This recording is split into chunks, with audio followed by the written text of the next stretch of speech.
YouTube link in the chat, so you all will have it after the event in case you want to look at it one more time before submitting your application tomorrow. So we're just getting set up on YouTube. I'm going to quickly mute myself.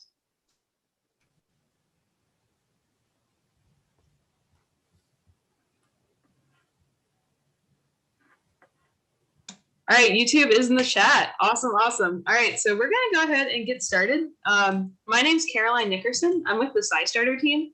And for those who just came in, we are recording this because we got requests for that by folks who couldn't make it. But the most important thing of all is the blog post. This blog post is kind of your roadmap for this grant opportunity. I'm going to go ahead and share my screen and kind of walk you through it. And if you have any questions before the deadline tomorrow, the grant is due at 5 o'clock Eastern on March 5th, which is tomorrow.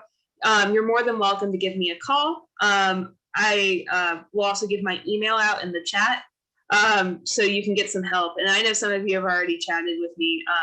And one thing I also wanted to reiterate is getting this grant or not getting this grant does not preclude you from participating in Citizen Science Month. Anyone and everyone can plan something for Citizen Science Month. We have faith communities planning something. We have, schools planning things. There are corporations who are getting their employees to do citizen science during the month. But this particular mini grant that's due tomorrow is a special opportunity for libraries because SciStarter, the network of the National Library of Medicine, and the All of Us research program know that libraries are natural hubs for citizen science, and they wanted to give you the support to make sure that you had what you need to make your Citizen Science Month dreams a reality. Really quickly, citizen science is public engagement in real scientific research. So that could be anyone and everyone collecting data, analyzing data, just contributing in some way to move science forward. Citizen science allows anybody and everybody, people of all ages, everyone from age 9 to age 99, to turn their curiosity about the world into real impact. And we've seen in recent years libraries becoming real rock stars for this because you all are already trusted community leaders. People come to you. You already know how to do programs. I've just been so impressed with all the libraries I've worked with. And you're able to select ongoing research projects and get your patrons involved in them. So one example is the Globe at Night project. That's a global project where they ask volunteers to help monitor light pollution. So light that keeps us from seeing the stars in the night sky, to help understand research outcomes about the impact of light pollution on health, circadian rhythms, the ecosystem, and so much more. It's a really important global project. And you can participate in a few different ways, right? You can participate with a kit, you can use a sky quality meter, or you can just participate with your eyes by looking up at the night sky and sending your observations in. And libraries have done a number of different programs of the Globe at Night project. They've played videos that we have at SciStarter of the project leader talking about her research outcomes. They've checked out kits of these sky quality meters in their libraries, and SciStarter has tools to help you put those kits together. They've just had their patrons go outside of the local astronomy club and get involved. We actually have a really good example of that on the line. Robin Salthouse, when she was at a library in Gilbert, Arizona, her patrons, they contributed so much data to Globe at Night, the project leader noticed, and she said, "What's going on in Arizona?" So that's just one example of a way libraries can be hubs for citizen science. But the great thing is about the Citizen Science Month program is it's an excuse for you to jumpstart citizen science in your libraries. For Citizen Science Month, so many different organizations have events that they've registered on SciStarter. So like National Geographic is planning an event. Disney Plus is planning an event. And these are all things you can have your library patrons tune into. There are book talks that you can tune into. The founder of SciStarter, Darlene Cavalier, wrote the Field Guide to Citizen Science, which you could have through your library e-reading system. But Citizen Science Month, basically what people do is, to give you a quick primer on SciStarter, if you don't know already, SciStarter allows anyone to discover a citizen science opportunity. And it also allows people who are looking for volunteers to put their projects, events, and tools on there for people to discover. So Citizen Science Month, it's a special programming effort where we especially ask libraries to add events to the platform so patrons can discover them. and to find projects on the platform, especially our National Library of Medicine featured projects, of which Globe at Night is one, to find projects on the platform to do with your patrons. So I hope that was pretty clear about what citizen science is, what SciStarter is, what Citizen Science Month is, and some of the possibilities that are available with libraries. One thing I want you to take away from this is there's no right or wrong way for a library to celebrate Citizen Science Month. And that's why we made this grant application, this application for support, really general, because we wanted you to run with your creativity as much as you can with a $5,000 mini grant. So we have 13 of these mini grants available thanks to the network of the National Library of Medicine and the All of Us research program. And the form is linked in this blog post. So it's a simple Google form. And based on feedback we got last week from one of our friends at the Carson City Library, we turned this form, we got rid of the pages and we made it easy so you could see all the questions up front when you submit it. So never let it be said that we're not responsive to feedback. We want to hear from you. And one thing I've learned about libraries, library staff are so meticulous, and your feedback really helps us make programs better. So we are always eager for your feedback. But anyway, so it's a simple mini grant application. You put your email address, first name, last name, job title, job position, some information about your library if you're applying on behalf of a multi-branch system or just with one library, what your library name is, all that basic info, your current involvement in citizen science. There are no right or wrong answers here. This could be the first time you're doing a program. This could be, in addition to programs you've done in the past or a continuation of it. Nothing right, nothing wrong. All are great. All of you are eligible. If you currently have an event plan for Citizen Science Month that you've already added to the platform, you can let us know, but you don't have to have one yet. You can just talk about your plans to add one. And we also ask that you become a member of the network of the National Library of Medicine. More info on that in a moment, and it is free.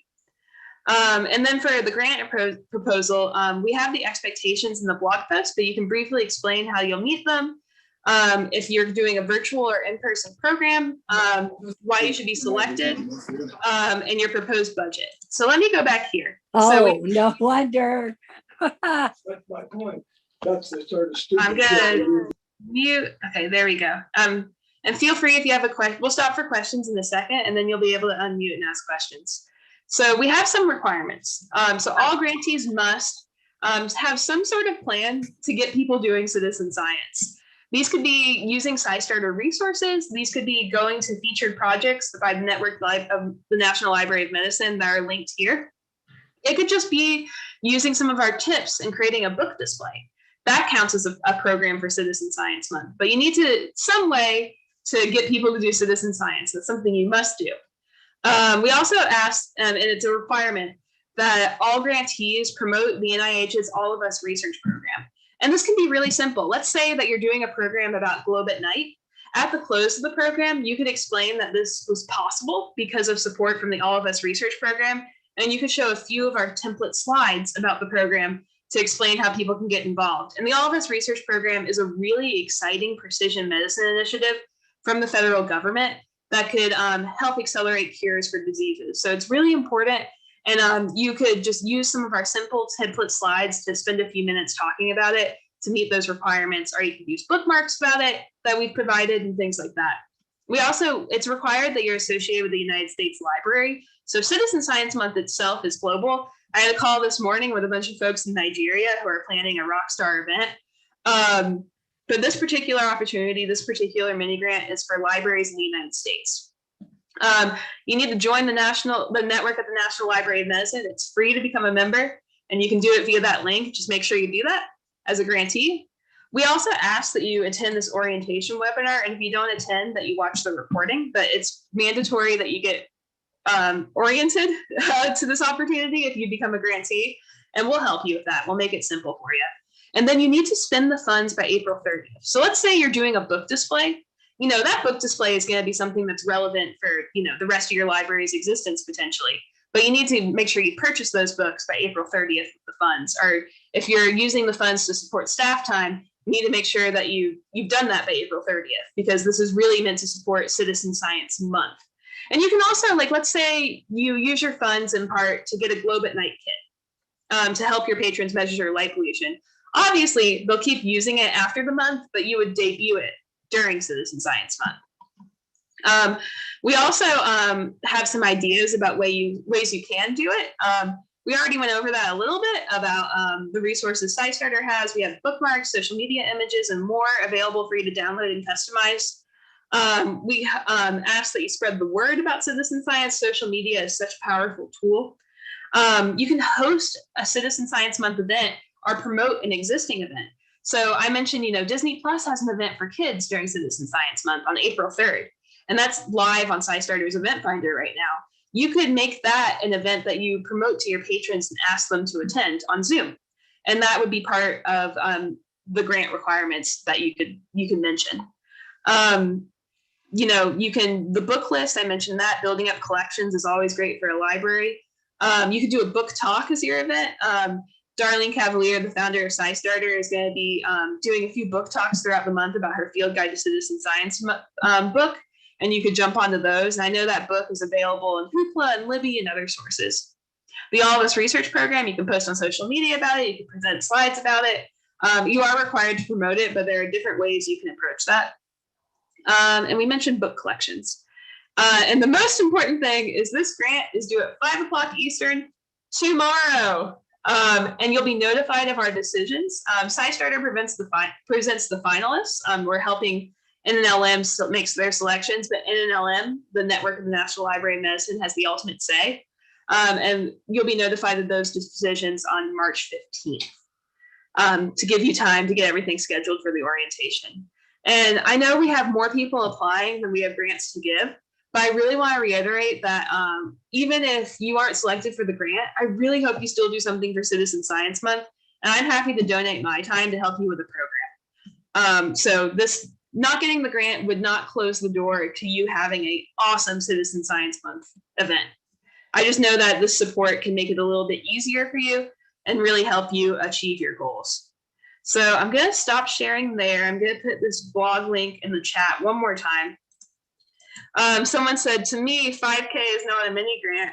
Awesome. Yeah. Like when you submit that application for tomorrow, you can detail that. You can say everything you'd use it for and how you'd really maximize that support. So I'm going to pause here. I know I have a few of my colleagues on the line. Amy Reyes from the Network of the National Library of Medicine's here. Robin Salthouse from SciStarter's here. Robin, is there anything I didn't mention that you think we should mention? No, only other thing I guess I would say is don't be afraid to get involved with programs. And we're going to have some amazing training coming up as well that will assist you with ways to provide programming and just to provide introductions to citizen science to your community. And I just want to iterate the great website Caroline's created called citizensciencemonth.org, as well as scistarter.org/library resources. If you aren't aware of those or haven't checked them out, if anything, they're overwhelming with resources, but they're all there free for you to use. Yeah, and to add to that, I put both those links in the chat. And to add to that, Robin, that's why the overwhelming aspect is something we hear sometimes.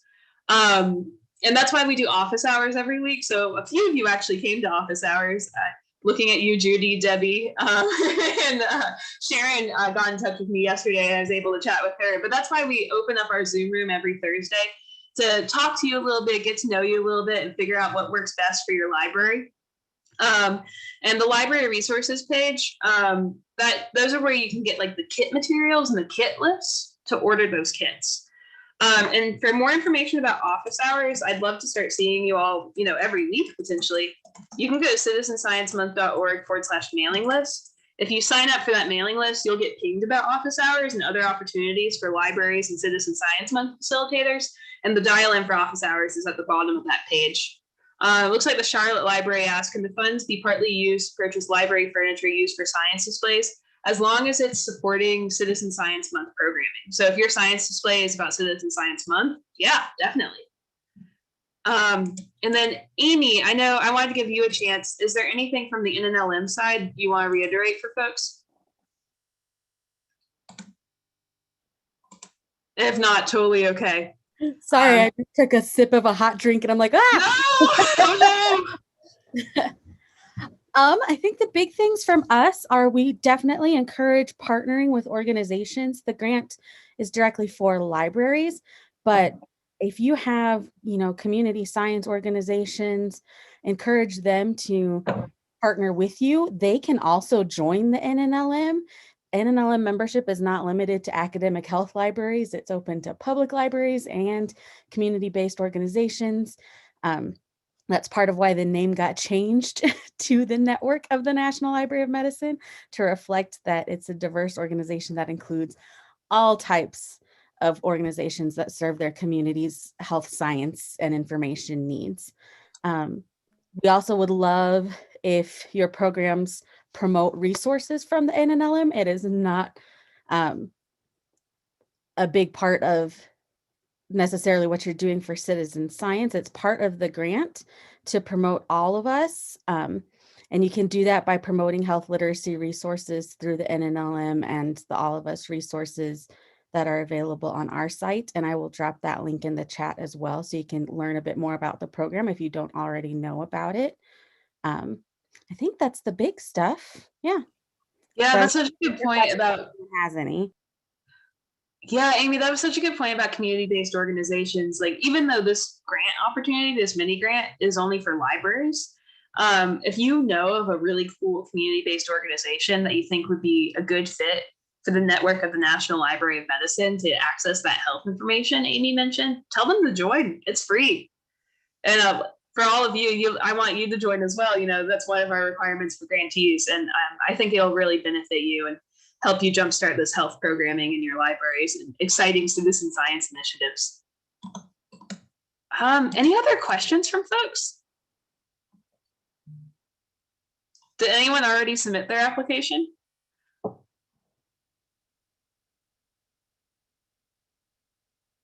Oh, Judy, I see your mouth moving, but I think you're muted. Judy says no. Okay, I see her shaking her head. That's okay. It's not due till tomorrow. And Judy's actually planning 2 events with us. We did an event with her in December where I joined her library patrons online to go over the Globe Observer project. And Judy quizzed me on my clouds, and I wasn't the best, but that's okay. That's the beauty of citizen science. You don't have to be an expert on every single detail of the science to be able to follow the protocols and make a difference. Any other questions from folks? My colleague Tara from SciStarter and the National Girls Collaborative Project says 24 applications so far. Sharon says, I am writing the grant, but we had our director sign up with NLM on behalf of the public library. Do I need to sign up too? If your library is a member, you should be set. So just let us know in the grant application that that's the case.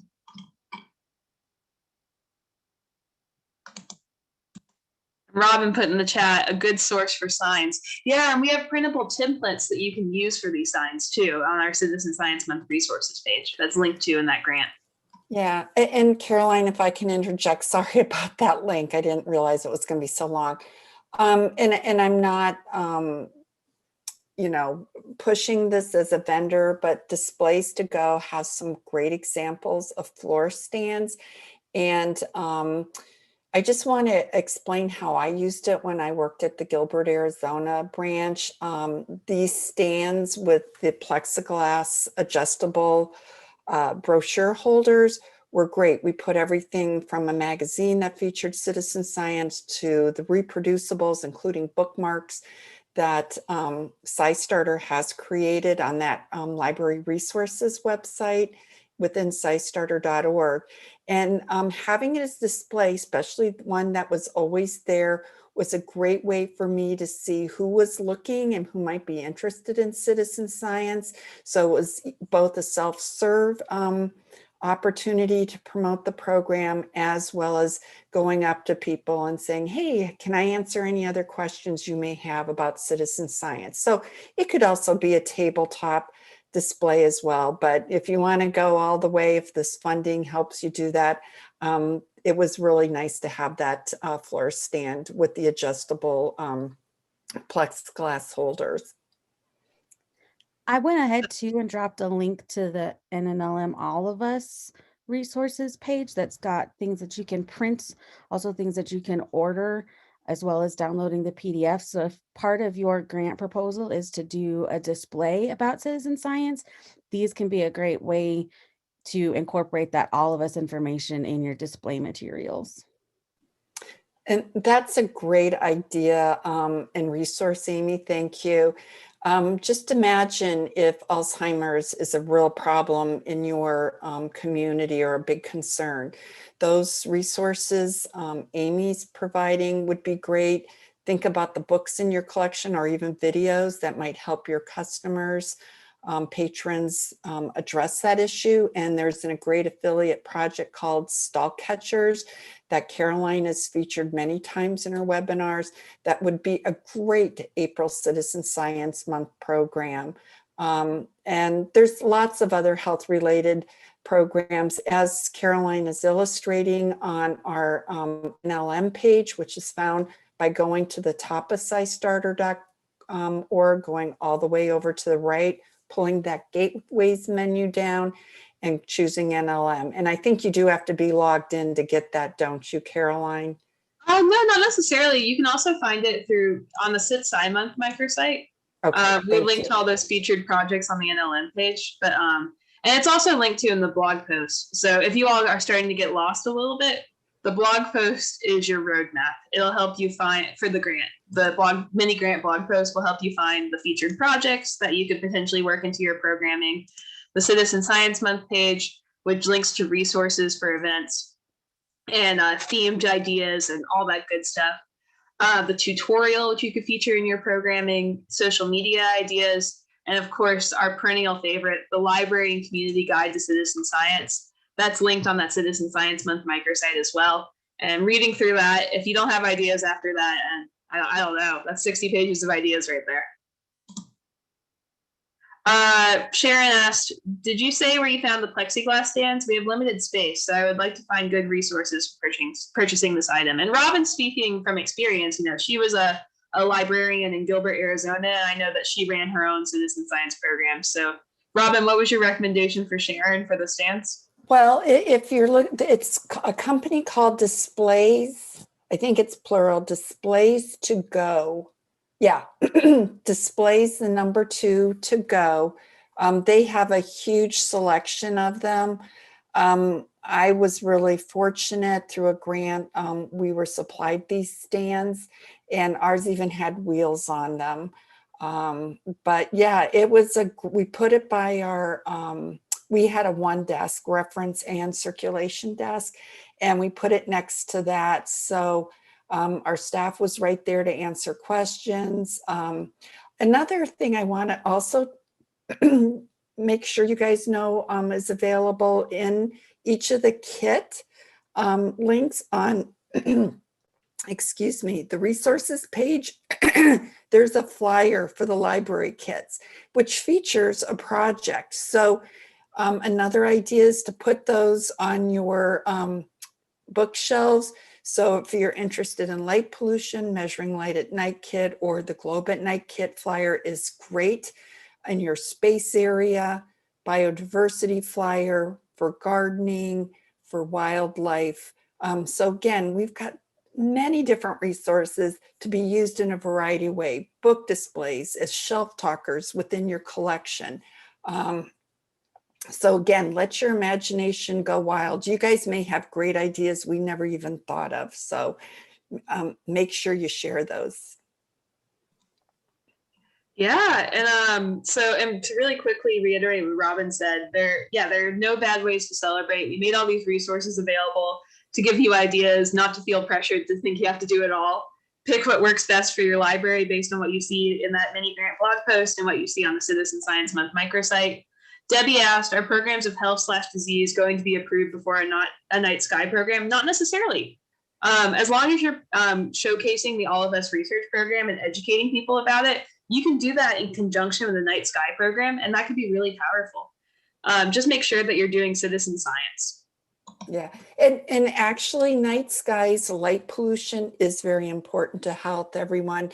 There's something called the circadian rhythm that is important to how we need as living things, not only humans, but plants and animals need darkness to get the proper amount of rest. And if you actually go on Medline Plus, .gov, you can actually find more information about the circadian rhythm.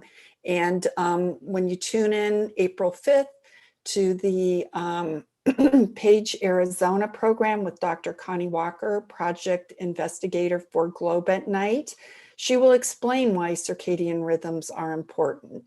So yeah, this is something you'll learn when you get yourselves involved in citizen science. I've learned so much about different issues that I didn't realize the connections were there before. So just really amazing. Yeah, citizen science makes the whole world go round. You can truly investigate anything. I've heard people say everything from astronomy and zoology and everything in between. And like kind of like what Robin said, I'm learning all the interdisciplinary connections because of citizen science. And I'm not trained as a scientist. I'm a citizen scientist just like you all. And I've learned so much about the world. So it's really, I think, a good opportunity for your patrons, and you're helping them learn more while also moving science forward and making a difference. And how could you beat that? Any other questions from folks? Feel free to unmute and shout it out.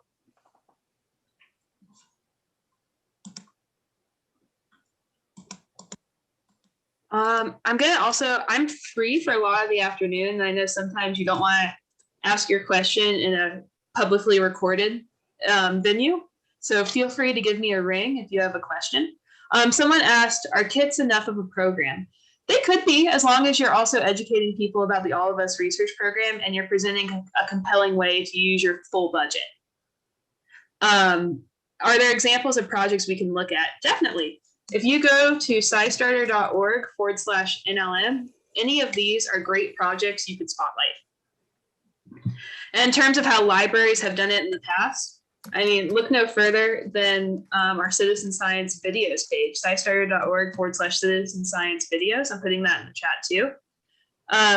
Libraries like the Los Angeles Public Library has really done a superb job of not only a kit program, but also virtual programming about how to do different projects, and also resources online where people can get started with projects without kits. What are the SciStarter approved programs? Not sure of wording, but some of the ones listed were certified or something. Yes, so on that NLM page I put in the chat, so scistarter.org/NLM, all the projects on that page are what we call SciStarter affiliate projects. And so I mentioned, there are thousands of projects, events, and tools listed on SciStarter for you to discover. But of those, about 100 projects have gone the extra mile to allow you and your patrons to track the number and frequency of your contributions in your SciStarter dashboard. So I don't want to lose you, but if you go to this affiliates page, here's an example of some of these projects. So Stall Catchers is a really good example. That's an Alzheimer's research project. You play an online game to classify blood vessels for researchers at Cornell to help speed up the search for a cure to Alzheimer's disease. It's fun, it's online, it's an issue that resonates with a lot of people. We do that all the time. Robin mentioned it earlier in this program. And that's a SciStarter affiliate project. So if you have a SciStarter account and you have a Stall Catchers account, and they're both with the same email address, then in your SciStarter dashboard, you'll see stats about how frequently you've participated, how many contributions you've had on different days, and that allows you to assess your collective impact.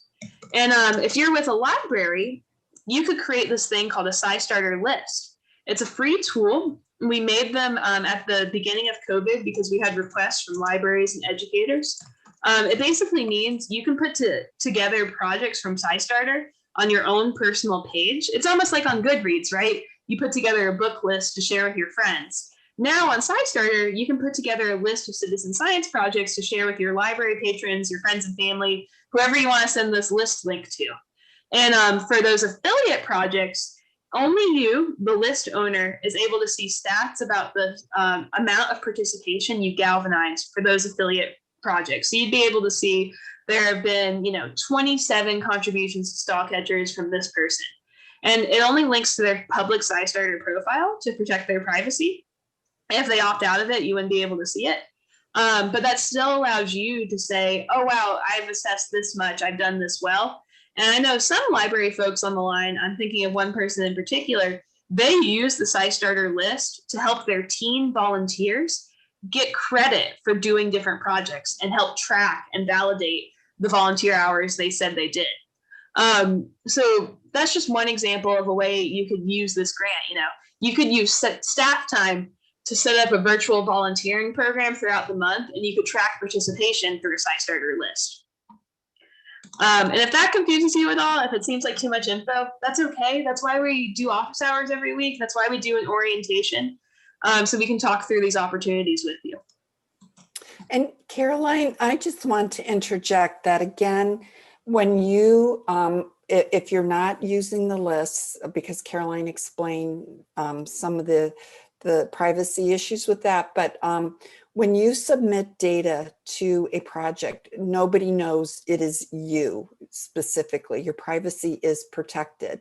And I just also want to explain that to have a SciStarter account, you must be 13 years or older. If that's still a concern, if, for instance, you're a teen or youth librarian and you want your community to contribute, it is more work on your part, but you could own the account and submit data for your participants. So there are ways to work around different things and to ensure privacy is covered.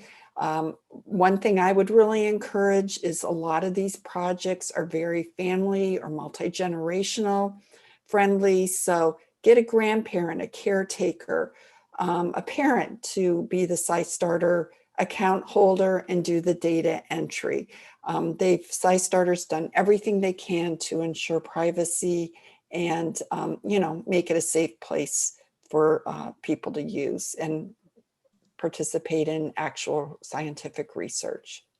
Yeah, and you decide what your name is on your SciStarter public profile. If if you opt out of having a public profile, that's totally fine. But let's say you're using a SciStarter list to run a volunteer program to help track volunteer contributions. You could tell your volunteers to make their profile with their first and last name, so you can know who did what. Or you could ask them to send you their SciStarter usernames. Like if their SciStarter username is HorseGirl77, you would say, okay, I know that's Debbie because Debbie emailed me and told me that. So there's a lot of different ways you can go about this, like Robin said, and protect patron privacy and get everything managed. And the most important thing is to contribute and move science forward. Any other questions from folks specifically about the mini grant application?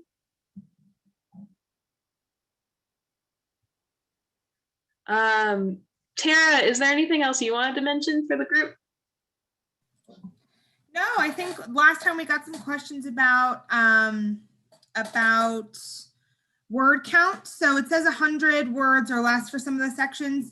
Really, that's just, we're going to be getting quite a few applications, so we need to be able to review them quickly. But if it goes over 100, that is okay as well. Yeah, we're not going to count your words. Don't worry.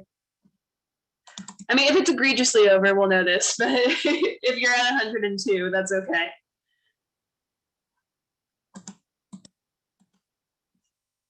And concise is always better. We'll get the real meat of your details in there. Lisa says she's at 105. You're good. You're good. 105 is fine.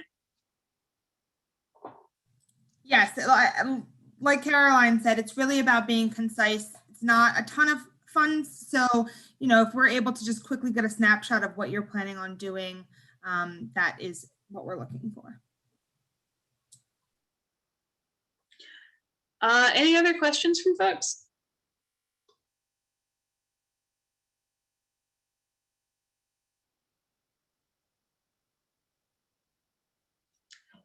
If not, I'm just gonna, someone said, may I send a photo image within the grant?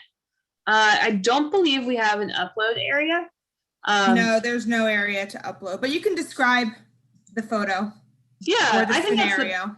that's the best way to go about it, because we want to really just know the meat of your program, what the broad strokes are, like what you're really going to be getting at. So like Tara said, just kind of describe what the photo would be. I picture's worth, 1,000 words, and we have this word count. So, just kidding. Anything else? I really want to make sure this is beneficial for you all. If not, I want to make a quick plug I'm going to be emailing out this video to our entire Citizen Science Month mailing list. If you're not on it already, please, please, please go to that link in the chat. And I'll also share my screen so you can see what it looks like. But please go there and add your email and sign up so I can keep in touch with you about Citizen Science Month opportunities. I can send you this recording of this info session. And that way you're just in the loop. And so that's the sign up form at the top. And our office hours dial-in is at the bottom. And we want to just say thank you to the folks at NLM for making this possible.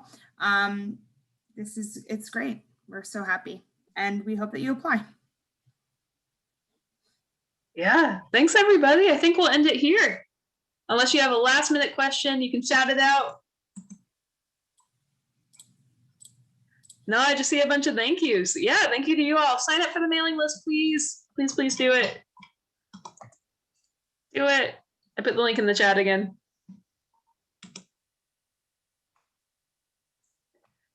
I'll leave this open for just a few minutes more so everybody can grab that mailing list link if they need it. But otherwise, you all are free to go. Thanks, everyone. Looking forward to reading your applications.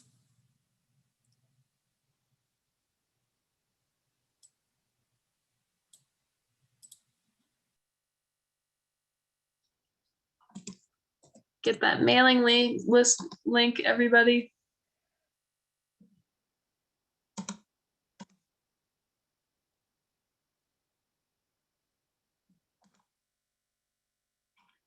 All right, you should have had enough time to click it. So I'm going to close up shop